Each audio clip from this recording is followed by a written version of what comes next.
Ladies, gentlemen, boys and girls, this is the Golf Lovers United podcast. I am Golf Lover UK, and that is Red Harrington. Pro Golf Critic is away. He's not with us, and we are riding as a duo rather than the trio. How are you, Red? I'm good, yeah. Just another day in golf land. There's plenty of going on. I know we've got a few topics to talk about, so excited to get it going. Should we start with something that's annoyed me? Sure. Well, look, I'm a big fan of LIV, big fan of golf. We know that. I've heard a lot about LIV players talking about access to majors and wanting it to be sorted out. And look, I'm going to say now, I think it's criminal. I think it's a joke. The Open are offering one place to the top 3 or 5, whatever. In the US Open, offering it to one to the top 3, whatever ridiculous pretend gesture that is. I think is just stupid. So I understand LIV players being angry about not having maybe the top 8 players recognised, plus 2 or 3 spaces for those already exempt, or maybe the top 10 exemptions included, whatever it might be. I understand all of that, and I agree. I think as an absolute minimum, there should be the top 8 LIV players, not including exemptions. So if there's 2 or 3 exemptions in there, it rolls down to maybe 10, 12, whatever it might be. But do you want to know why I'm pissed off, Red? No, go ahead. How many LIV players are playing in South Africa today? There are three. There are three spaces. There are 3 spaces. Yeah, it's just the South Africans. Yeah, so there are 3 spaces for the South African Open into the Open Championship, and only 3 players from LIV have gone, which are 3 South Africans, and they're all on an off week. So if they really wanted to qualify for the Open, they could be there. Yeah, now, absolutely. But I can defend some of that by going, okay, this is their off week. They've got to travel to Hong Kong in a couple of days' time. Maybe they're with a family. It's a lot to do, commitments. I get that. What I can't get over, if you really, really want to be in the Open, and we keep hearing this, is there are only 7 players currently registered for the Macau Open, which is after Singapore, 3.5 hour, 4 hour flight. They're already in the Far East. So they're going to play Hong Kong, Singapore, short trip to Macau, play there. There are 3 spaces open for the Open, 3 spaces available, for the Open, for the Macau Open. There's only 7 LIV players registered. Let's shout out to Sergio, Graham McDowell, AK, and a couple others. Where is it? Anthony Kim, Sam Horsfield, Brandon Grace, Sebastian Munoz, Sergio, Patrick Reed, John Catlin, who's a reserve player, and Graham McDowell. Like, please stop saying to me, if you're a player that's talked about how much you want to get into the Open and not getting open spaces and not getting major spaces, and you've not taken the 2 opportunities to qualify for the Open, I can't hear it. So those people say I blindly defend LIV. You've never listened to the podcast, because I don't. I love the LIV product, but I'm honest about it, and I don't like this. Look, where I might have to eat some crow in a week's time, because the entry list is still open for another 12 days for Macau, and players might choose to register, and I hope they do. Mm-hmm. But most players have their diaries sorted, and most players have everything sorted already. So if they're not already in, they're probably not going to go in. We might get 1 or 2 get added. Yeah, I'm very surprised that. I'm not going to name names. I don't want to pick on people, because I don't know if they've got other stuff on. For example, Lucas Herbert isn't playing in South Africa because he's just been and got engaged, and he's having the time of his life with him and his now fiance getting engaged. I get it. He's at the New Zealand Open, actually. He's trying to get the 1 spot they have there, but at least he's showed up there. What I mean is, he's gone for the 1 spot because it's close to where he is playing golf and getting engaged, versus going to the 3 spots. I get that. So that's not picking on Lucas or anyone. I'm just saying, a lot of people talk about being in the Opens, a lot of people talk about majors. They've got a chance. There are 3 spots this week in South Africa. There are 3 spots in 3 weeks' time in Macau, and there's a total of 10 entrants. Yeah, and it comes at a time too, so they'd have the whole week to get back to Miami. If you're making the cut, especially if your game's good, I would see guys probably signing up. It would make no sense to not do that. It is a little weird that scheduling wise they didn't do Hong Kong. They didn't flip Hong Kong and Singapore to make that more available to them. But even still, it's not like we said. It's very. They didn't limited. know that. They didn't know that at the time, did they? Because the Open only gave the 3 spots to Macau 3 weeks ago. Right.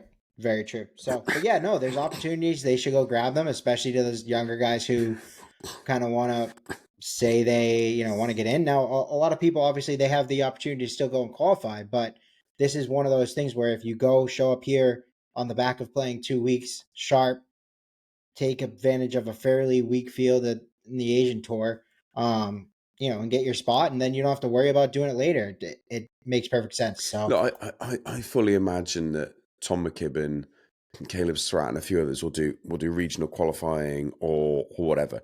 But regional qualifying is a lot of work, and it is a real shit shoot, isn't it? It's a real. It can be. You can hit two bad shots on the first half of the day or second half of the day, and you're out of contention. Whereas if you hit two bad shots, in a 4-day tournament, you've still got 3.5 days left. So I'm just saying that I really hope we can see some of these players. You've got to feel that in the form that Tom McKibben's in, he could turn up in Macau and get one of those 3 spots. You've got to feel he could do that. He might actually already be exempt. So that might be unfair for Tom because of his with the European Tour status from last year. I think Tom's already exempt because of his European Tour status. So Tom gets a pass. So Tom's one of 54 that I'm going to give a pass to. But look, there are loads of players we know. And people think I know 4 or 5 players listen to this, and 3 or 4 caddies listen to this, and I know that I'm going to piss people off by saying it, and I'm not meaning to piss them off. You know I love you all dearly. I get on really well with you. I'm just being blunt and honest on this. If you really want those major spots, I'm sympathetic to the fact you're not getting them automatically. You know there's no bigger besides maybe you, me, Jay, and a couple of other guys that are more pumping out, come on, let's give them the automatic spots that they deserve. We've had that message, and we've hammered that message all along. But I'd love to see Adrian Ronk in South Africa this week or in Macau in 3 weeks' time. There are players I would just love to see in these places playing and getting those spots. Yeah. I just love to see it. And it's not me picking on Adrian. You know what I'm trying to say. Yeah. Well, no, and I also think there's an important aspect of kind of, and they talked about this from the beginning, and it never really developed in a way that I thought they would kind of push it. But showing up all together in mass to these Asia Tour events would kind of help get the ranking points up there a little more. So if somebody does take home the victory, at least they're rewarded, and the OWGR slide isn't as drastic as it's been. However, they're still not getting enough, so it doesn't really affect it that much, and it's kind of a sad state of how it is. Like they could probably all go and still get less points available to them than a Corn Ferry start. So I think I understand some of their frustration, but I also think some of these things, when they talked about it from the beginning, it was, we're all going to show up, and now that just hasn't developed, and it's gotten, worse as they've gone and kept sliding down. So I feel we've covered that nicely. I feel we've done it justice. Yep. I'm going to let people into a little secret. Red and I exchanging messages this week, and I'm laughing because I'm an idiot. Mate, do you want to watch Full Swing? We'll have a good chat about that and review Full Swing. Yeah, I'll have a watch of that. Mate, I did 23 minutes. Now, I will give it a bit of a go. Now, I'll give it another go. I find Dan Rappaport hard to watch. Yeah. He is... I'm going to say this now. He's obviously very knowledgeable at golf. Like he's an absolute... He calls himself a golf sicko, and he is a golf sicko. Yeah. I'm not denying that. Dan Rappaport has got an encyclopedic knowledge of golf. He's also saccharine sweet suck up to all things PGA Tour that makes him hard to stomach. For someone who knows so much about golf, I don't understand why he's taking away from what could be his, I hate the word legacy, but his legacy of being a journalist by just being all-seeing, non-speaking defender and lover of everything PGA Tour and like this giggly schoolgirl stuff and like fawning over people. It's like, oh, come on, please. Like, yeah, you'd never get Dan Rappaport giving you a 10-minute diatribe on what he's crossed with the tour about, like I've just done with the LIV players. Like, I just don't. So I'm sorry. I need to apologize to you because I'm sorry. I watched 22, 25 minutes. I That's couldn't okay. watch anymore. So that's my contribution. Do you want to talk about Full Swing? Because I'd like to hear your thoughts on it. Well, so I have to expose myself as having too much time on my hands, probably because I actually was able to get all 6 episodes in. But it started off as like paying attention to the first two or three, and then just kind of putting it on the background and getting little tidbits here and there. It is.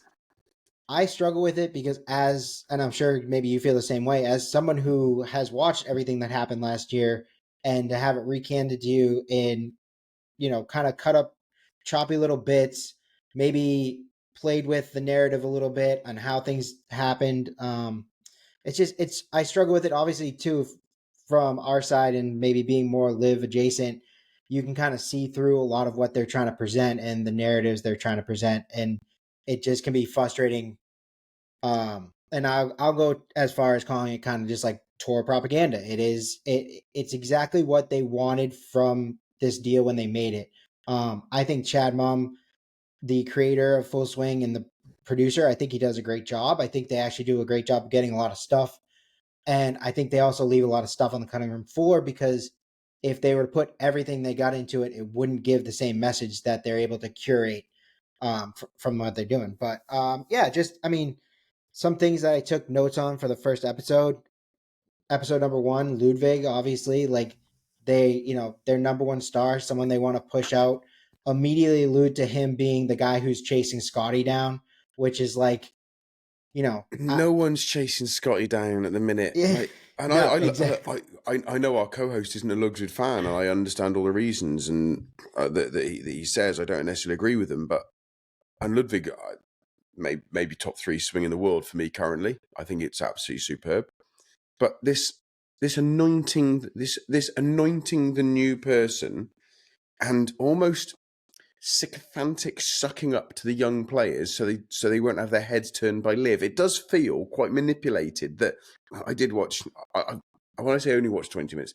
I watched a few clips. There was some guy put together like a 20-minute review of Full Swing, and I did watch that, and there was very little Rappaport, so that really helped. What's annoying is I used to really like Dan Rappaport until Yeah. about the last 9 months he had with Barstool, when I was like, he became unbearable, and he's just doubled down on it. And like there's the sycophantic sucking up to Minwoo Lee. It felt very curated to deliberately make all the young stars feel extra loved, to not have their heads turned. It didn't feel very natural. Am I wrong?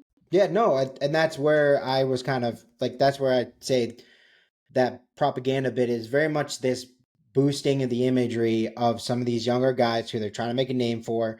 Some have earned it with their play. And it's very interesting how that's developed. And like they kind of take these mini gambles, like presenting Minwoo Lee as someone who's the best Australian player, or the guy coming up, and then like, almost skipping over the fact that Cam Smith exists is laughable. So but you know what, they did what they wanted. They got what they wanted from it.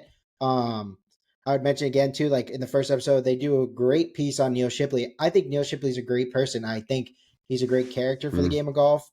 He's from Ohio State, so he's got my love. But at the same time, like he's now on the Corn Ferry Tour. Like that was maybe a bad gamble for them, because they spent a majority of that episode explaining who Neil Shipley is, but you're not going to see him on the PGA Tour until he comes up. No. So that was an interesting piece. And then like Did you again, I wanted. Did you feel they were trying to paint Neil Shipley as like the new kind of Joel Damon, Harry Higgs Yeah. style, good fun-loving guy, Uh-huh. little bit chubbier, He like a bit eats more at he fun? Yeah, he eats at Waffle House. Yeah, loves He Waffle House. Like, likes a yeah. beer with his bros. Like, mate, I sometimes feel like, and by the way, I think Chad Munn does a really good job. And I'm not criticizing the product in the sense of how it's produced and what it was done, but I do feel that like with 3 years into this now, and I can guess the exact storylines they're going to go with and how they're going to Yep. run it, and it's like it's almost cookie cutter now. I'm like, come on, guys, just give me a little bit different.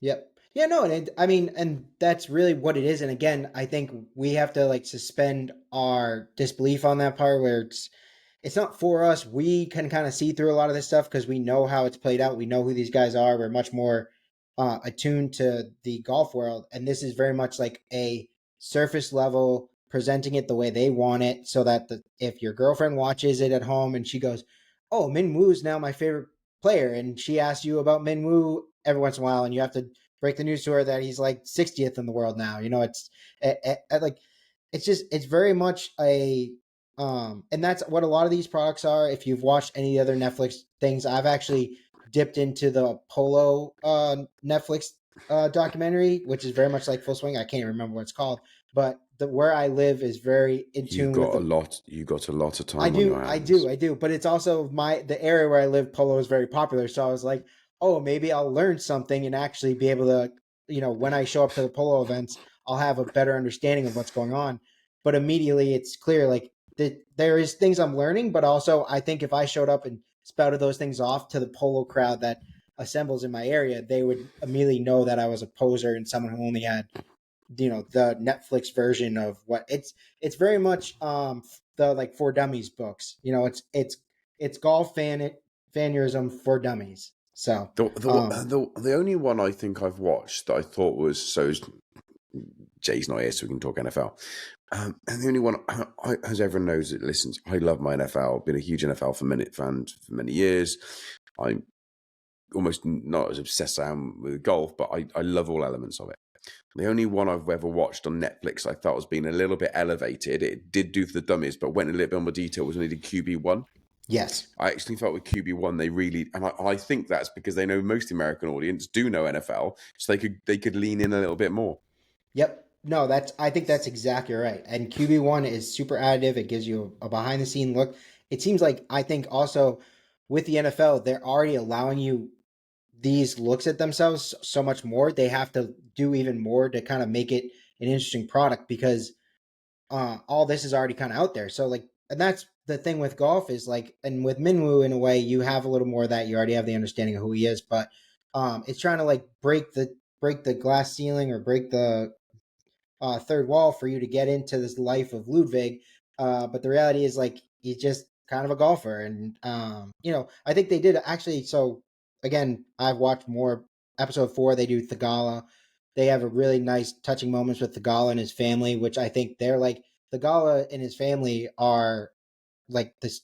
They come together like a package deal. They're the way they present them every time Thagala is doing well. It's like they get clips of his dad in there. So that's something I'm like I kind of enjoy, and I think that's definitely makes them more likable.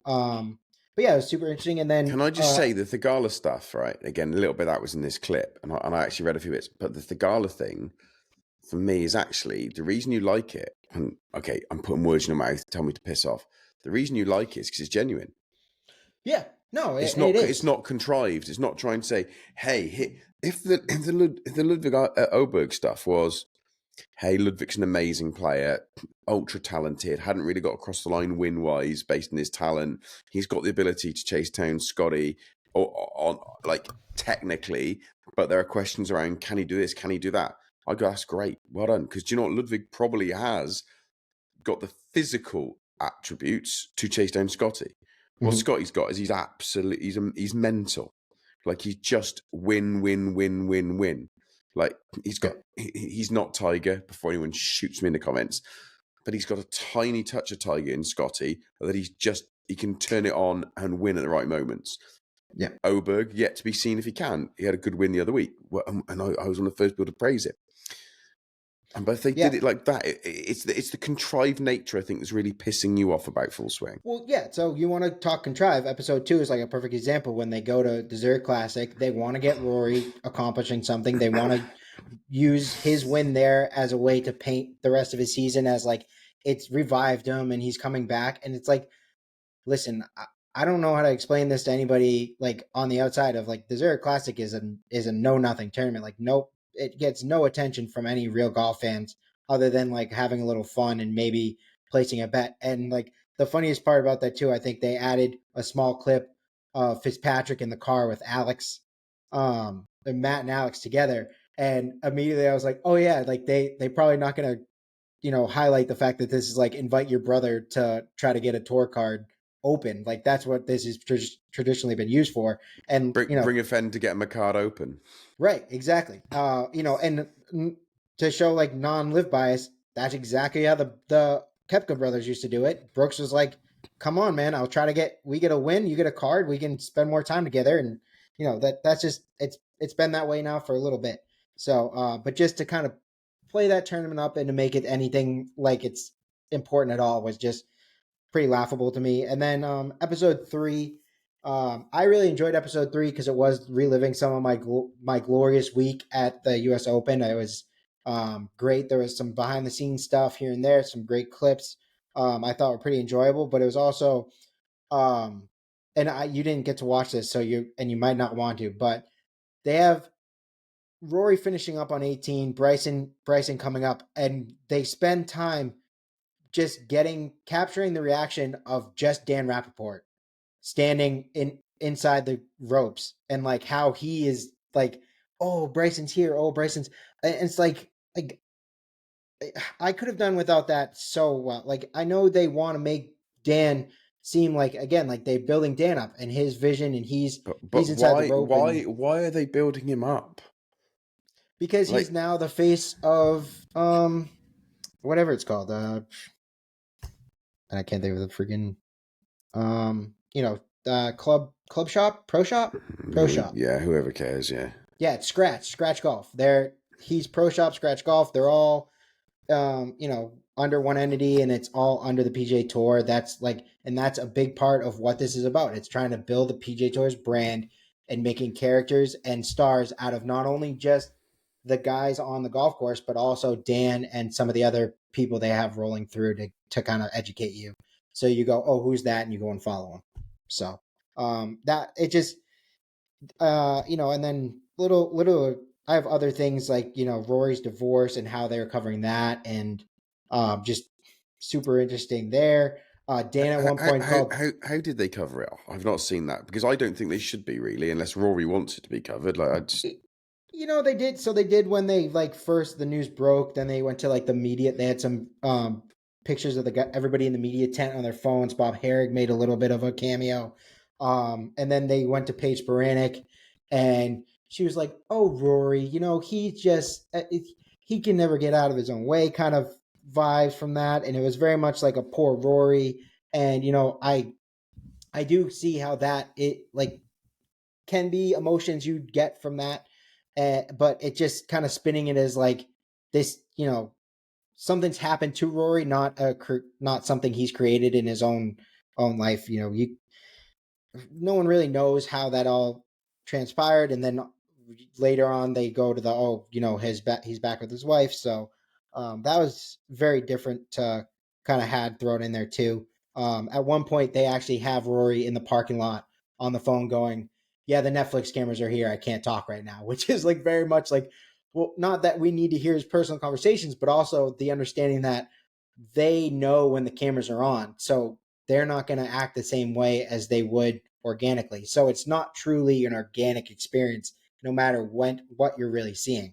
And then I would just cover too what you're telling me is that Netflix Full Swing wasn't the same as Netflix Love Is Blind. Yeah, is that I you know what? I don't have enough time in my hand to watch that show. I know a bit about it, but like it's all hidden camera type of like Well, they're sitting in a room or whatever. It's cameras out the way in the ceilings and in the walls, watching people try and date through a blank screen so they can't see each other. So you don't know what color the person is, what race the person is, what size the person is. So you're actually dating in the blind. Yeah. Hey, if you fancy watching it, go watch it. Look, be honest, guilty pleasure. Absolutely love it. And that's fine. I mean, and that's I like this is an entertainment product. I think it's something where if you are an outsider and you put it on, you can kind of stay with it. They draw a narrative for you to follow along.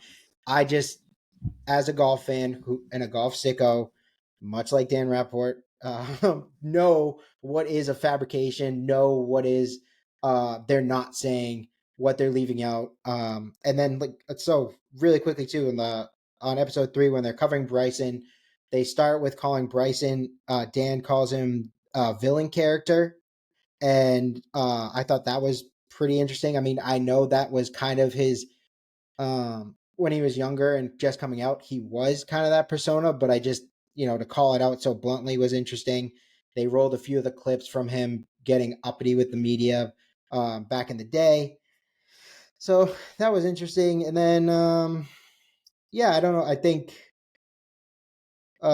one funnier other real quick. They have Rory when he goes to the Fenway Park as a ball frog, and I know for a fact at that time Taro was there with them, and not one clip of Taro made it into the final floor, which was great. That's just like, again, I know that Tara was there, yet they used every clip to avoid that, and then Yeah. also threw in one with a very um, special needs young children. He was probably 12 or 13, asking Rory, "Oh, what do you think about this live stuff?" And he just goes, "Hate it. Don't." uh, yeah, he goes, "What do you think about the live tour?" He goes, "I don't like it. I don't like it." So, just obviously like very again curated, narrated in all the ways they want it, and I will probably continue to watch it to look out for these things and maybe direct people to like the understanding and kind of point them out. But at the same time, for me, it could just be way better. A friend of mine had mentioned like it would just be great if they took everything they cut and threw it in a show that was like Full Swing After Dark or Full Swing Sickos, and was just all the minutia and the little things that we really want to hear. Much like you're saying about QB, like they should have another show for everybody or for all the other golf fans. Would that do commercially successful? Probably not.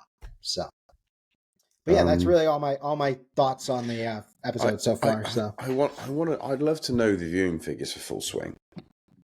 I'd love to know. Look, I don't think they've ever been, and I know they know them yeah, because oh yeah, they were able to give the full viewing figures for the Tom Brady roast, which is the number one Netflix. I think it's a number one Netflix performing show, film, whatever it is, in the first 7 days. mm-hmm. The Tom Brady roast is the number one. So they know what it does because they pay people like Bert Kreischer and Tom Segura for their specials, and then a little bit of extra for however many views they get. So, like, they know these numbers. But anyway, let's move on. TGL. Now, Kevin, we love you, but Red and I don't dislike TGL like you want us to.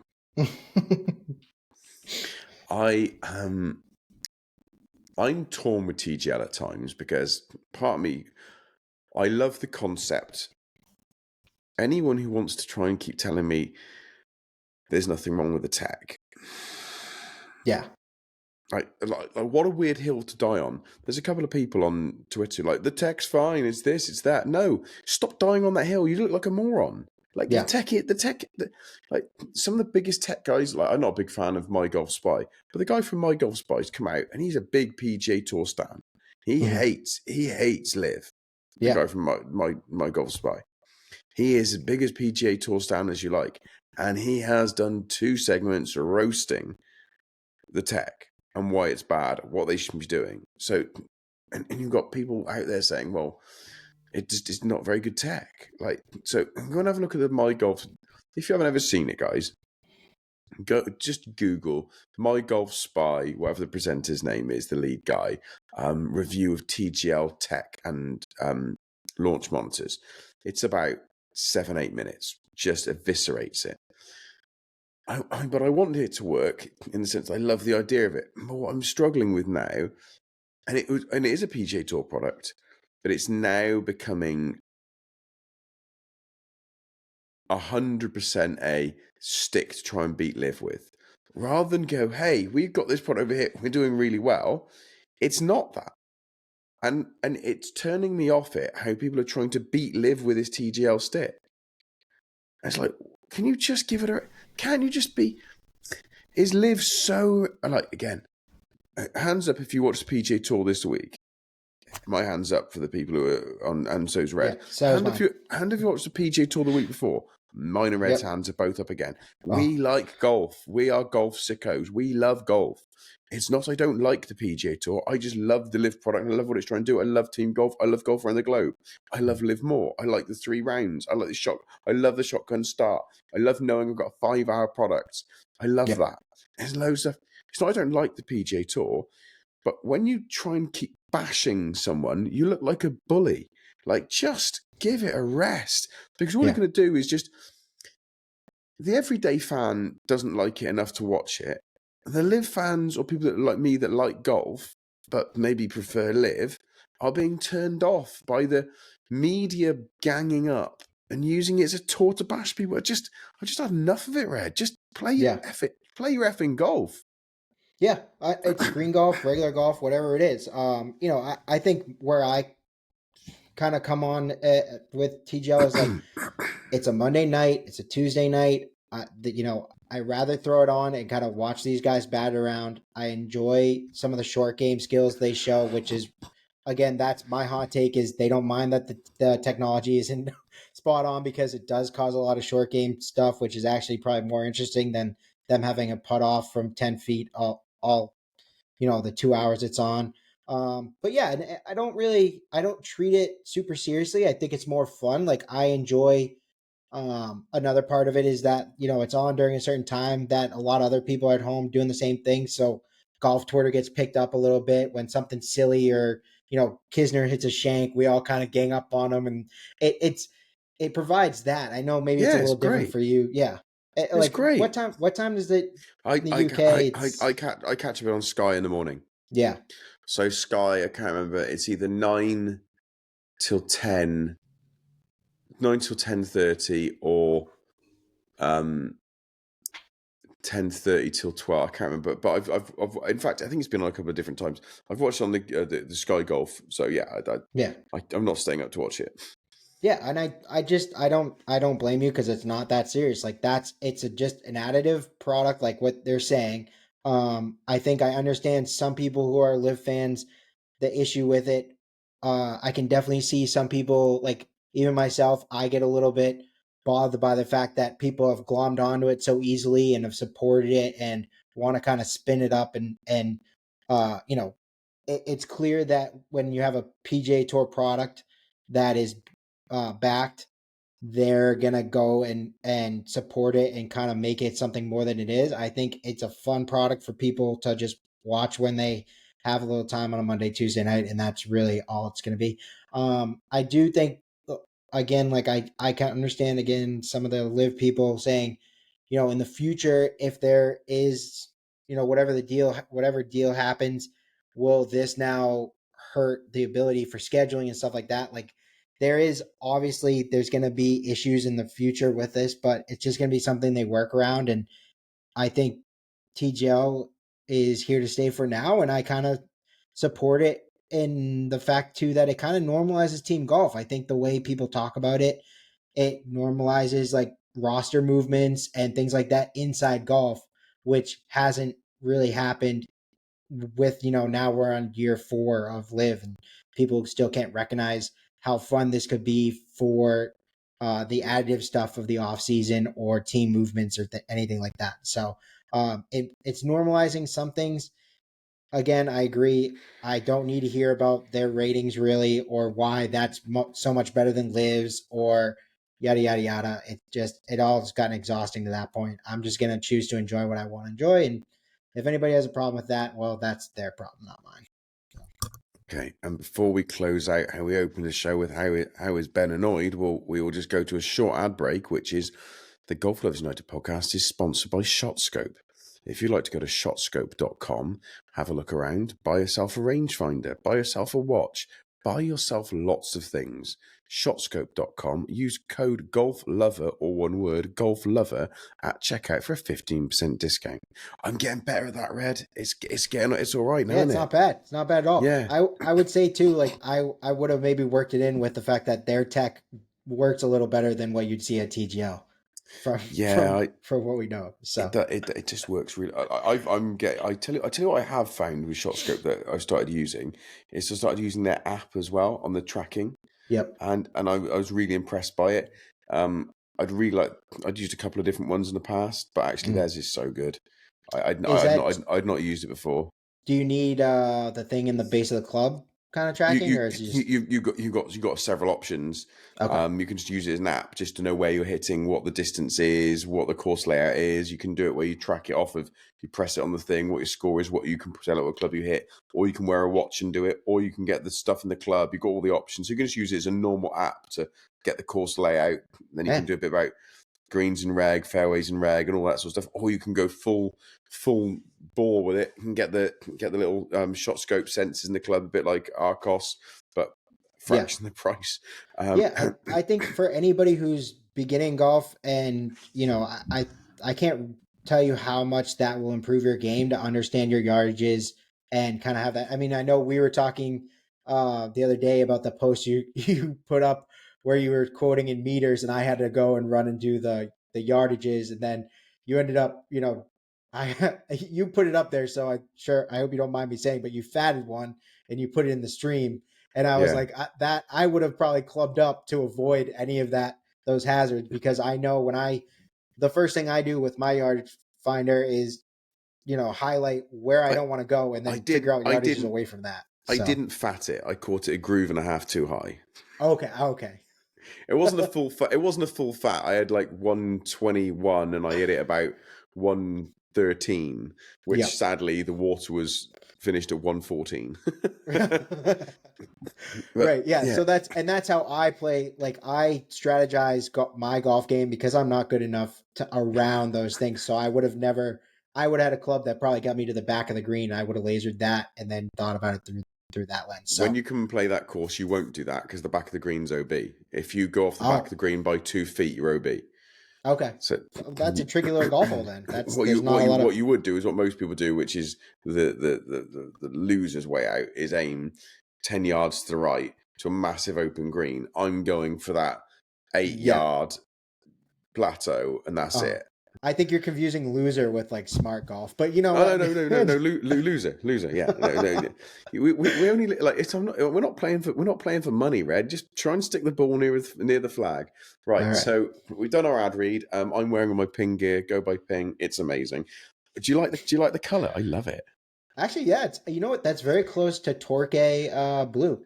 It is. It's almost like one shade too light to be Torquay blue. But yeah, I love it. Yeah. So I'm wearing some of my Ping gear, Ping hat. People have got to get used to it. Yeah, it looks good. I'm a Ping athlete, and there's nothing anyone can do about it. Well, I mean, as following LIV, we know several guys have kind of converted to being Ping athletes even without having to be asked to. So speaks to the quality. Let's talk about what annoyed me.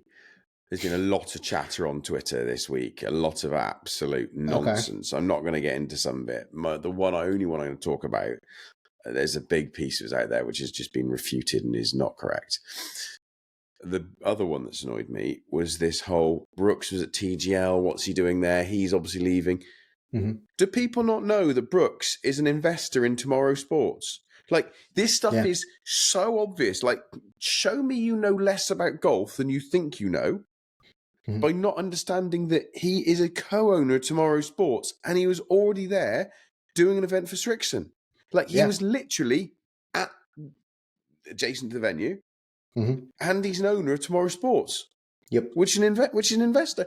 It's like trying to conflate the two. If he goes from LIV to the PGA Tour, which I don't believe he's going to do, I think he's loving playing 14 events, getting paid through the nose for it, and then turning it for majors. I think he's loving that. Yeah. He's loving it so much, he's going to extra golf events when he did not even, he doesn't have to. Yeah. He's loving it. And if he goes, he goes. But him being at an event where he therefore is a part investor in that whole process shouldn't be a surprise.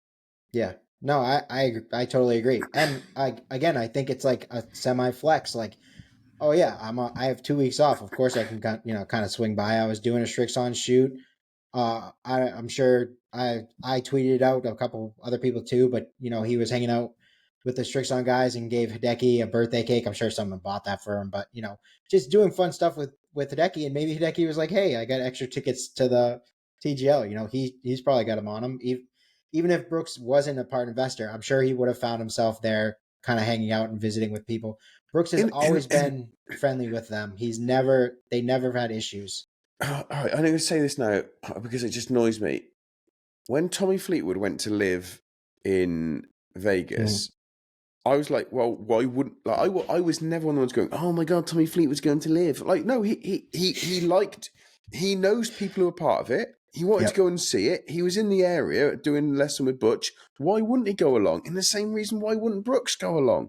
Look, I'm not going to get into it. It annoyed me a little bit. I just want to get off my chest. We started with what pissed me off. We finished what's pissed me off. Piss me off. Red A good place to leave it. Red Harrington. Does anything really piss you off? Because you always seem to be happy and smiling. Oh, I know what did piss you off. The 2-hour drive to get your new driver. Yeah, that was a little bit angry, but it was worth it. Picked up myself a nice Titleist. I'm not even sure. I'm so not a gearhead. I don't even like unless I have the thing in front of me. I couldn't tell you what it is, but I really enjoyed hitting it. Got myself a couple nice pictures of the best balls I hit for proof that I can actually push one out there. Sometimes it's hitting 280 on the not on the fly, but with a full roll. So I'm happy with it and.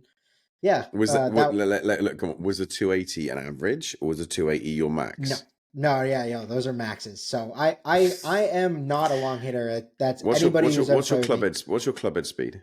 Your driver. I just push over 100. So like 103, 105. Okay.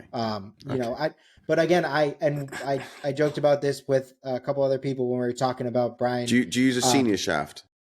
No, it's not a senior shaft. It's a venti. it's a venti blue or whatever. But yeah, no, I've always I love your face. Like, shut up! It's not a senior shaft. Go away. I've always been a slower hitter, and it's only gotten worse as my back has gotten better. But I have back injuries in my past, so I've never been someone to push the ball out there. But it's funny because seeing what Brian Campbell can do gives me the hope that maybe I can be on tour one day too. Because my ball speed was only a little bit behind what he was doing in Mexico. So, yeah. Well, all you got to do is find that tree when you go OB. Yeah. Oh yeah. He's got to be a member down there now, right? I mean, it should be honorary once you get a bounce like that. Yeah, it's got to be. Here's a free membership. Look, Red, it's been an absolute pleasure. Absolutely. Ladies and gentlemen, I hope you've enjoyed it. As always, if you want to support our podcast, if you want to help us out, there are 2 ways to now go and do it. You can go and buy something from ShotScope and use our code. That will help us out. Or you can just go into glugc.com/support and either make a little donation or sign up to be one of our members. I think it's $5 or is it $8? I can't remember what it is. There's a couple of different ones. Couple different levels. Sign up and be our friends. We'd be really grateful. But yeah, what would mean more to us is if you could just tell your friends about our show. If you hate it, tell them they might like it. If you like it, tell them they might like it too. Yeah. Thank you so much, everybody. Like and subscribe. Goodbye, everyone. Take care. Yeah. Bye-bye.